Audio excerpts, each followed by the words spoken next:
Now, last week, a veteran US journalist alleged that the United States were behind the sabotage of the Nord Stream gas pipelines last year. The multi-million-dollar infrastructure was deliberately damaged last September, with the United States and Russia each blaming the other. Now, a report by investigative journalist Seymour Hersh has it that the strike against the pipeline was ordered by President Joe Biden, a claim immediately dismissed as, quote, utterly false by a White House spokesman. Joining me to consider the claim and the denial is Jonathan Steele, former Guardian chief foreign correspondent. Thank you for joining us, sir. What do you make, first of all, of Seymour Hersh's article? I think it's pretty convincing. The difficulty is it's only got one source.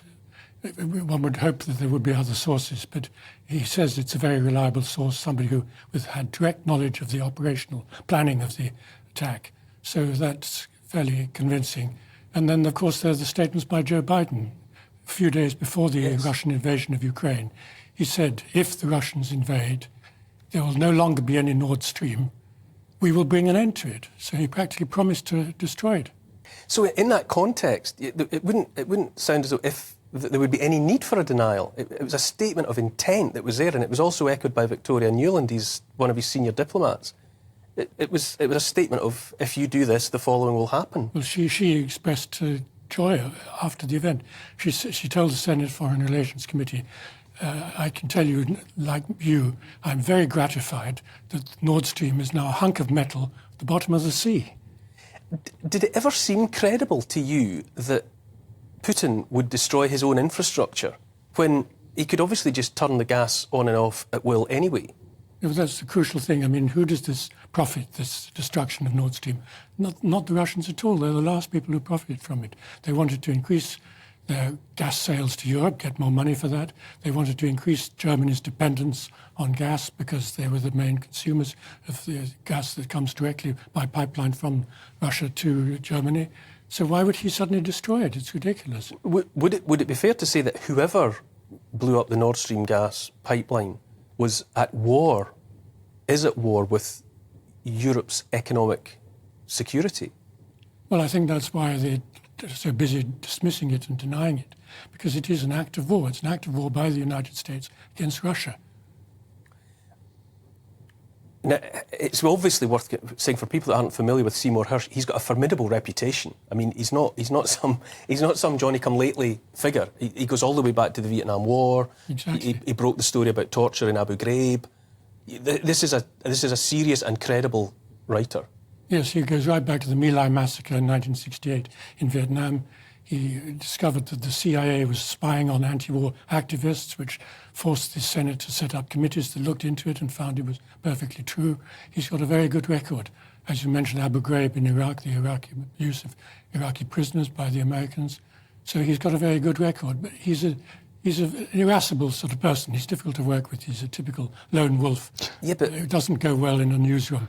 But you want that, don't you? I mean, of course you do. Absolutely. You've got to have that. How else is he going to dig? And you've got to risk offending people. You've got to be on. He's facing uphill struggle all the time. He's persistent. He's dogged, and he checks and checks and checks. I mean, he once said as a joke, "If your mother says she loves you, check it out." Hilarious. To deal with one point, though, being so dogged as a journalist, why has he only got one source? Well, I presume he tried to find other people.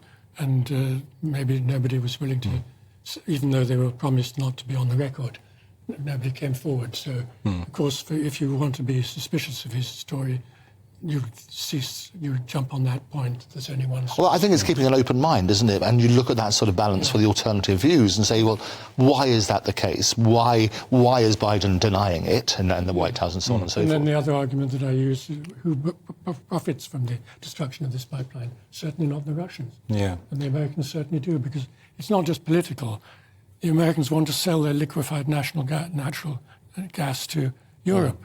And big American corporations trying desperately to get more sales in Europe. Now they've got the main competitor knocked out of the business. And isn't that really isn't that really the biggest story, though, here? Because the thing that I find really objectionable about Nord Stream 2, I mean, obviously there's this whodunit challenge, but it's the fact that that second pipeline was signed up to by the German, Dutch and French governments after the annexing of Crimea in 2014.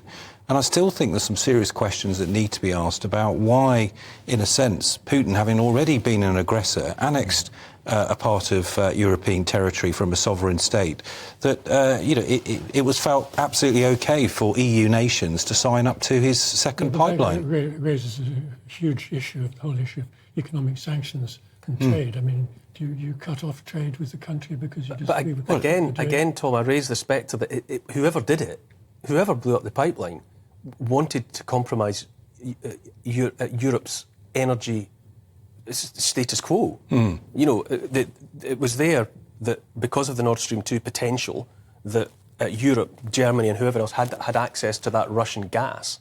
Yeah. Whoever blew it up, let's imagine Putin didn't blow up his own infrastructure, that just sounds ridiculous. Whoever did it wanted to destabilise that status quo. That's an even bigger question than yours about whoever cozying up to Putin's... Yeah, but that's the view that I'm taking, is that actually if the Americans are responsible, they've done us all a favour, because if this was a pipeline coming from Norway's gas fields into the heart of Europe, then obviously that would be a huge act of aggression. But it's not an act of economic favour. We're now paying... America's gas has gone up in price since we ended up with no alternative but to buy it. Yeah, I appreciate that, but we should never been in a position where we were dependent upon Russian gas, particularly after 2014, when Putin had put his cards on the table and annexed a part of European sovereign territory, which, by the way, the big powers, including Britain, had given security to Ukraine that wouldn't happen after Ukraine had given up its nuclear weapons with the fall of the Soviet Union. I think that is just an absolute terrible geopolitical, diplomatic blunder on our part. Trade with Russia just because of... Well, I mean, I've heard this argument before, we should trade with authoritarian China because they might change their ways. We should trade.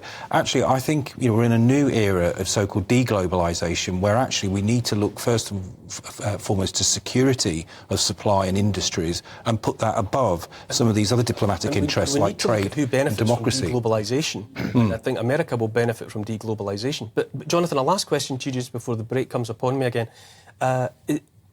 Why isn't this story being followed up? Right. Traditionally, something as big as this, and even the allegation, would be on every front page.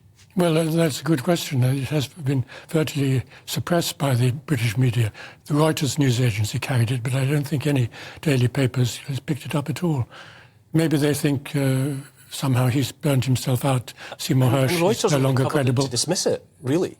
Sorry? Reuters only covered it to dismiss it out of the mouth of the White House spokesperson. Exactly.